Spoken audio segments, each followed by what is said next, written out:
오늘 아침 출근 시간 맨해튼 포트 오소리티 인근 폭탄 테러가 발생해 4명이 부상당했습니다. 버겐 아카데미 교사 해임 서명 운동에 한인 사회가 단합된 힘을 보여주고 있습니다. 뉴욕시 정부와 의회가 자체 윤리 규정을 강화하는 조례안을 추진합니다. 뉴욕시 시형 아파트 부실 운영이 제기됐습니다. 입주자 3분의 1이 가족 수보다 큰 공간을 차지해 살고 있는 것으로 나타났습니다.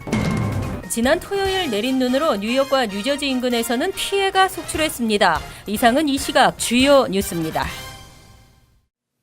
여러분 안녕하십니까? KBN 뉴스입니다. 오늘 아침 출근 시간 맨해튼 포트 오소리티 인근 지하 통로에서 파이프형 폭탄이 터져 용의자와 경찰 등 4명이 부상당했습니다. 현장에서 체포된 용의자는 방글라데시 출신 남성으로 IS의 영향을 받은 것으로 알려졌습니다. 출근 시간대 대형 참사로 이어질 수 있었던 사건에 시민들은 가슴을 쓸어내렸습니다. 경찰은 사실상 테러 사건으로 규정했습니다. 지한샘 기자가 보도합니다.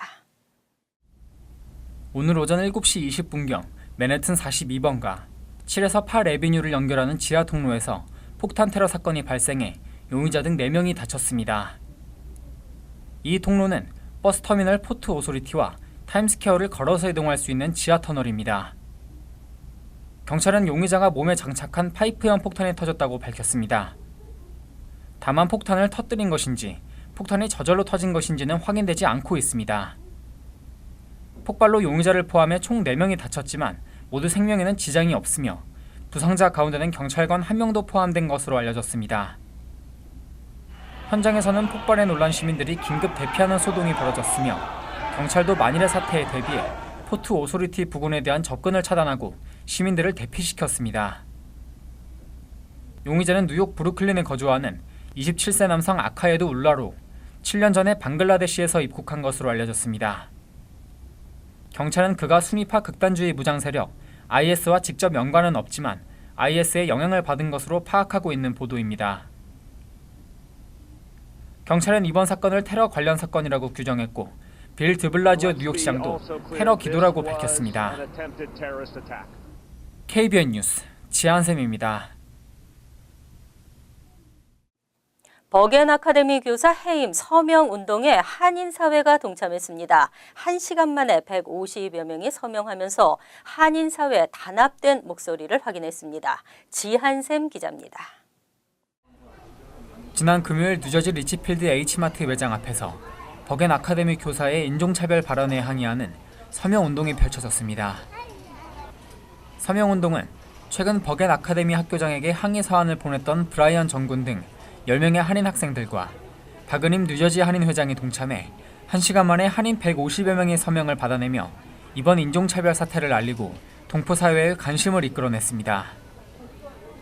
서명운동에 참여한 학생들은 많은 한인들이 관심을 보여주셔서 뿌듯하다며 이번 사태를 모르는 분들이 아직 많기 때문에 앞으로도 알려나갈 것이라고 말했습니다. 먼저 이 소식을 친구들한테 듣게 됐는데 뭔가 듣고 나서 제가 계속 맞지 않다는 느낌이 들기 시작했어요. 그래서 오늘 이 자리에 와서 페티션을 받고 더 많은 한국 사람들과 모든 사람들에게 더 알리기 위해 이 페티션을 만들게 됐어요. 이날 서명에 동참한 한인들은 일어나선 안 될 일이 일어났다며 다시는 이런 일이 일어나지 않기 위해서도 제대로 된 처벌이 필요하다고 말했습니다. 네, 그 얘기 들어서 너무너무 억울하고요. 정말 폭받쳐 올라요. 너무너무 어린 애들한테, 학생들한테 그런 모욕감을 당하는 그러한 I hate 그런 말을 쓸 수가 없죠. 네, 더군다나 교육자로서. 뉴저지 한인의 박은림 회장은 이번 인종차별 발언 사태는 한인 사회가 힘을 합쳐 대응해야 할 문제라며 이렇게 학생들이 모여 한인들의 인권을 지키기 위해 나서준 것이 대견스럽다고 말했습니다. 사실 이렇게 어린 학생들이 먼저 나서서 어른보다 해주니까 마음 한켠으로 뿌듯하기도 하고 정말 저희 많은 분들이 좀 참여를 해서 한 목소리를 내야 되겠다는 그런 생각을 합니다. 뉴저지 한인회는 오늘과 내일 지역 내 한인단체나 교회 등에서도 서명을 받아 내일 오후 5시 파라무스 540 페어뷰 애비뉴에서 열리는 버겐 카운티 테크니컬 스쿨 교육위원회 미팅에 제출할 예정입니다. KBN 뉴스 지한샘입니다. 헐리우드의 거물 제작자 하비 와인스타인의 성추문을 시작으로 미국 사회 각계각층이 성추문으로 얼룩지고 있습니다. 뉴욕시 정부와 의회가 자체 윤리 규정을 강화하는 조례안을 추진합니다. 7일 헬렌 로젠탈 마크레빈 시 의원은 기자회견을 열고 뉴욕시 정부와 시의회가 성추행 관련 민원 현황을 공개하도록 하는 조례안을 추진한다고 밝혔습니다. 조례안에 따르면 시정부 기관과 이들의 조달 사업체는 매 6개월마다 접수된 성추행 민원의 숫자와 피해 여부, 그리고 가해자에게 내려진 처분 등을 공개해야 합니다. 또 피해를 신고한 공무원이나 직원에게 민원이 어떻게 진행되고 있는지 상황을 알려주어야 합니다. 아울러 시정부는 태스크포스를 만들어 기존 윤리 규정이 적절한지 조사하고 개선안을 마련해야 합니다. 이외 보좌관 등 시의회 직원들의 성추행 의혹 조사도 강화해 현행 시의회 사무처에서 관리하던 것을 윤리위원회에서 다루도록 했습니다. 앞서 제임스 벤 브레이머 시의원이 발의한 조례안에는 시정부의 기금 지원을 받은 기관이 성추행 문제를 소홀히 다룰 경우 5년간 지원을 중단하도록 했습니다. 한편 타임지는 올해의 인물로 미투 운동으로 성폭력을 고발한 다수의 여성들을 선정했습니다.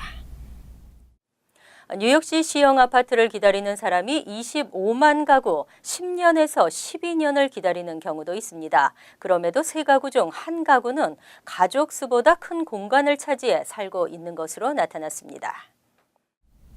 시 독립예산국이 뉴욕시 주택공사관을 시형 아파트 17만 6,066가구 현황을 조사한 결과 전체의 32.5%에서 가족수 대비 넓은 공간을 차지하고 있는 것으로 나타났습니다. 예를 들어 투베드룸에 1인 또는 부부가 거주하는 경우입니다. 또 절반가량인 28,678가구는 62세 이상 시니어를 위한 아파트로 파악됐습니다. 이런 현상은 아파트 규모가 클수록 심각했습니다. 특히 915가구는 5베드룸인데 무려 75.1%에서 거주 기준보다 적은 수의 가족들이 거주하고 있는 것으로 나타났습니다. 4베드룸은 63.2%, 3베드룸 57.4%, 2베드룸 35.6%에서 이런 현상이 나타났습니다. 다만 스튜디오와 1베드룸 경우는 거의 대부분 거주 기준을 유지하고 있었습니다. 주택공사는 입주 시기에 맞춰 가족수에 적합한 비어있는 시형 아파트를 찾기가 어렵기 때문으로 분석했습니다. 또 같은 조건에서 입주자들은 더 넓은 공간을 선호하기 때문입니다. 실제 지난 1월 시형 아파트의 공실률은 평균 1%로 전체 1,785가구가 빈 상태로 나타났습니다. 시니어 아파트 공실률은 2.4%로 전체 평균보다도 높았습니다.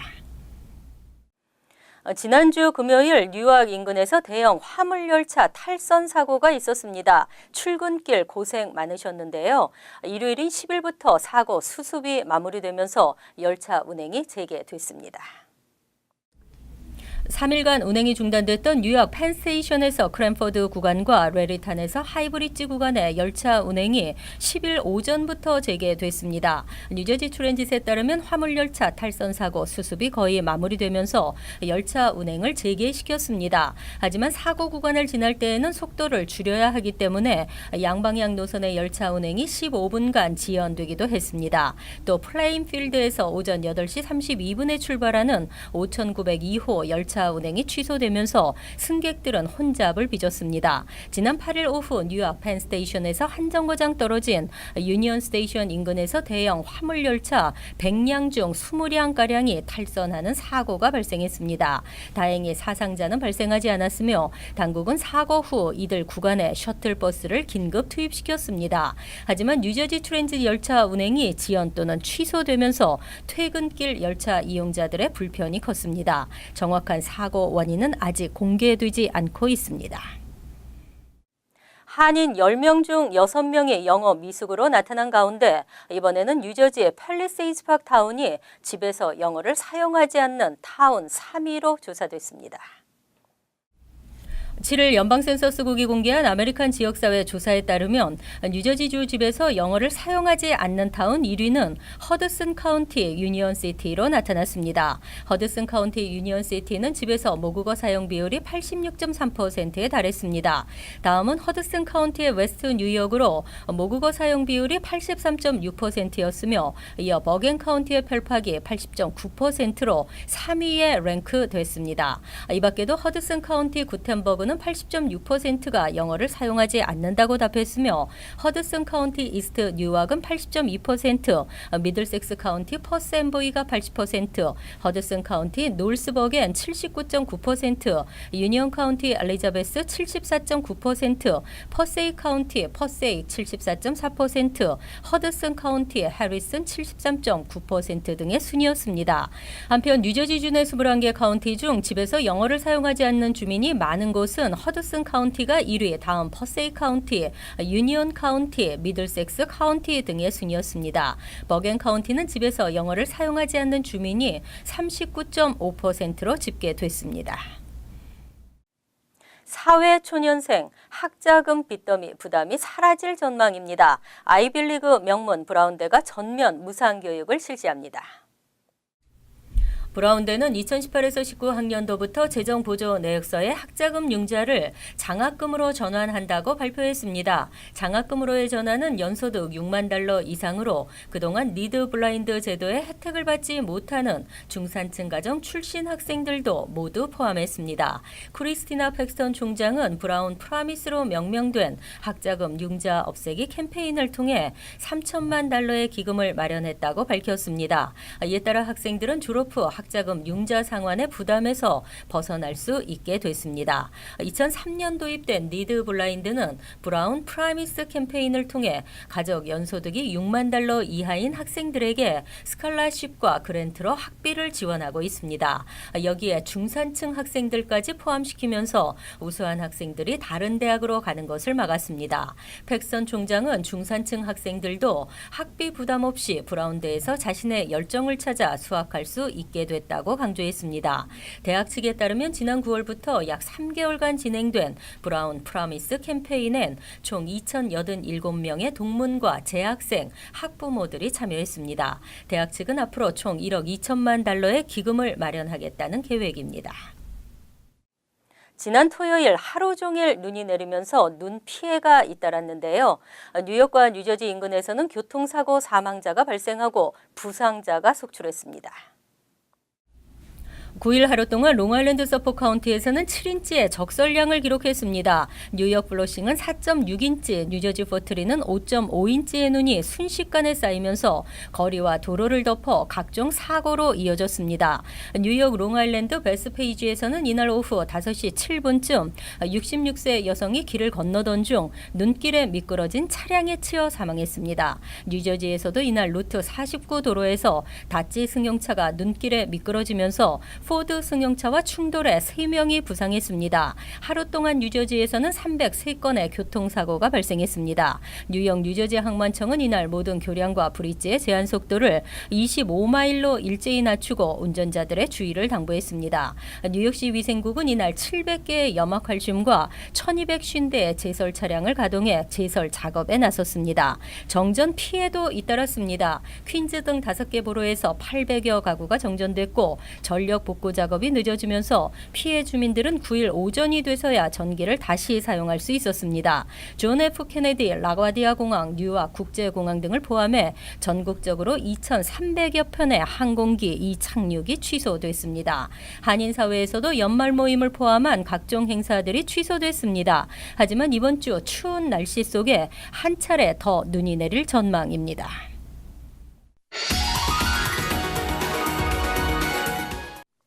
이어서 LA 지역 한인사회 소식입니다. 최근 연말연시를 맞아 송년회나 신년회 등 술자리가 늘어나고 있습니다. 직장 동료와 직원들 간의 스킨십과 언행에 대한 각별한 주의가 요구되고 있습니다. 연말 송년 모임이나 회식 자리에서의 행동 지침이 발표됐습니다. 전국자영업연합 NFIB는 지난 5일 성명을 통해 연말 모임 시즌 기간 동안 음주 관련 문제와 성희롱 등의 문제가 빈번하게 발생함에 따라 고용주들은 합법적으로 음주가 허용되는 장소에서 회식을 하고 전 직원들에게 직장 내 괴롭힘 금지 정책에 대해 공지할 것을 당부했습니다. 고용평등기회위원회 이희호 씨에 따르면 지난 2016년 한 해 동안 접수된 직장 내 성희롱 관련 케이스는 1만 3천여 건에 달하며 여성 임시직 근로자 가운데 85%는 직장에서 성희롱을 경험한 것으로 조사됐습니다. 이와 관련해 전문가들은 최근 연예계와 정치계의 성추문 파문으로 성추행과 성폭행을 고발하는 운동인 미투 캠페인이 일반 기업으로까지 확장되면서 앞으로 직장 내 성희롱 불만 신고는 더 늘어날 것으로 분석했습니다. 한편 이희호 씨에 따르면 가벼운 입맞춤이나 손으로 더듬는 스킨십은 물론 음흉한 시선으로 바라보기, 빈정거리는 언행 역시 성희롱에 해당됩니다. MBC 뉴스 홍지은입니다. 올해 한국 농수산식품의 미국 수출 총액이 사상 처음 10억 달러를 넘어설 것으로 기대를 모으고 있습니다. 한국농수산식품유통공사 AT는 올해 11월까지 한국 농식품의 미 수출액은 9억 3천만 달러로 집계됐다며 12월 수출액을 감안한다면 10억 달러 돌파가 가능할 것이라고 밝혔습니다. AT는 올해 주요 수출 품목으로는 김과 배, 음료, 라면 등이며 특히 김치, 팽이버섯, 인삼, 삼계탕 등 신선식품의 수출이 크게 증가했다고 덧붙였습니다. 이어 AT 측은 타 커뮤니티 마켓 공략, 온라인 시장 활성화, 신선식품 시장 확대 등이 한국 농수산식품의 수출 확대로 이어졌다고 분석했습니다.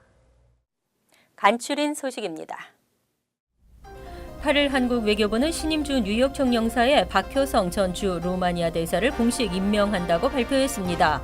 박 신임 총영사는 한국 외국어대 정치외교학 학사, 펜실베니아대 국제정치학 석사 이후 주미 대사관 1등 서기관, 주 체코 대사관 참사관, 통상교섭본부장 보좌관, 주 제네바 대표부 차석 대사 등을 역임했습니다. 박 신임 총영사는 이달 말 또는 내년 초 부임합니다. 2018년 1월 1일부터 뉴욕시 전기 매개수 요금이 최고 5%까지 오릅니다.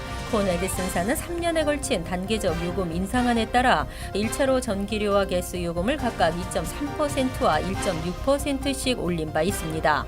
내년 초 다시 인상되면 주택의 경우 전력 사용량에 따라 연간 최저 0.38%에서 최고 4.67%까지, 스몰 비즈니스 역시 연간 최고 3.24%까지 인상됩니다. 가스 요금도 평균 5%가량 오릅니다. 관절염약 림브렐에 치명적인 부작용이 있는 것으로 나타났습니다. 7일 연방식품의약국은 골관절염을 앓고 있는 사람을 대상으로 필요한 영양소를 관리하는 데 도움을 줄 수 있다고 광고하는 캡슐 형태의 림브렐이 간과 폐에 치명적인 위해를 줄 수 있다며 복용 중지를 경고했습니다. 림브렐은 약물로 인한 간 손상과 폐 상태에 영향을 주는 것으로 나타났습니다. 7일 뉴저지주 상원은 셜리 터널 상원 의원이 발의한 피임약 최대 6개월까지 처방할 수 있도록 하는 법안을 가결시켰습니다. 피임약 처방 비용은 건강보험사에서 의무적으로 부담하도록 했습니다. 현행법은 피임약 1개월치만 처방받을 수 있습니다. 법안은 크리스티 주지사의 서명 절차를 남겨놓고 있지만 크리스티 주지사가 최대 6개월로 하향 조정할 것을 요청한 절충안이기 때문에 서명도 무난할 것으로 전망되고 있습니다.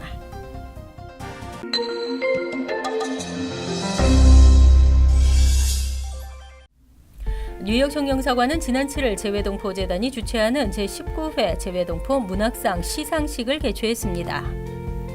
민주평통 뉴욕협의회는 이장희 상임위원을 초청해 한반도 통일정책 및 북미 관계에 대한 학술 세미나를 개최했습니다. 시민참여센터는 지난 12월 8일 실리콘밸리 한인회 초청으로 캘리포니아 산호세를 방문, 실리콘밸리 지역사회 대표 150여 명을 대상으로 미주 한인사회의 세대 간 협동과 정치력 신장에 대해 강연했습니다. 뱅크 오브 호비 연방중소기업청 로스앤젤레스 지부로부터 올해 SBA 7A 대출 기관 상을 수상했습니다. 리즈마 재단은 임직원 송년 행사를 개최하고 롱아일랜드 캠퍼스 패트리카 부학장과 퀸즈 맨해튼 뉴저지 캠퍼스 원장들에게 감사패를 전달했습니다. 환율과 증권 소식입니다.